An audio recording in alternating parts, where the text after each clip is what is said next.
ఒక ఊరిలో పెద్ద చెట్టు ఉంది.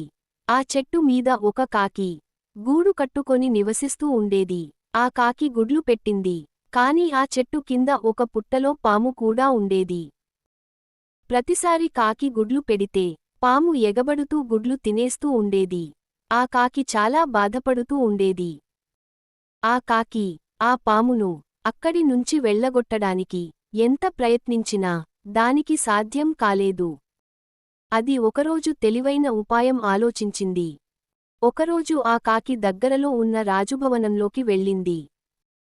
అక్కడ రాజకుమారి సింహాసనం పైన కూర్చొని ఉంది. ఆ రాజకుమారి దగ్గర నుంచి రాజభటులు చూస్తుండగా ఒక ఆభరణాన్ని తీసుకొని బయలుదేరింది. ఆ రాజభటులు ఆ కాకిని ఆ ఆభరణం కోసం వెంబడిస్తూ వచ్చారు. ఆ రాజభటులు చూస్తుండగా ఆ కాకి ఆ ఆభరణాన్ని పాము పుట్టలో వేసింది. రాజభటులు ఆ ఆభరణం కోసం వచ్చి ఆ పాము పుట్టను తోవ్వేరు. అందులో ఉన్న పాము కూడా చచ్చిపోయింది. ఆ కాకి ఉపాయం ఫలించింది. అప్పటి నుంచి కాకి సంతోషంగా జీవించేది. దాని గుడ్లు కూడా సురక్షితంగా ఉండేవి.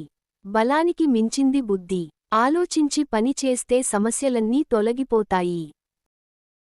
అలా కథ కంచికి మనం ఇంటికి.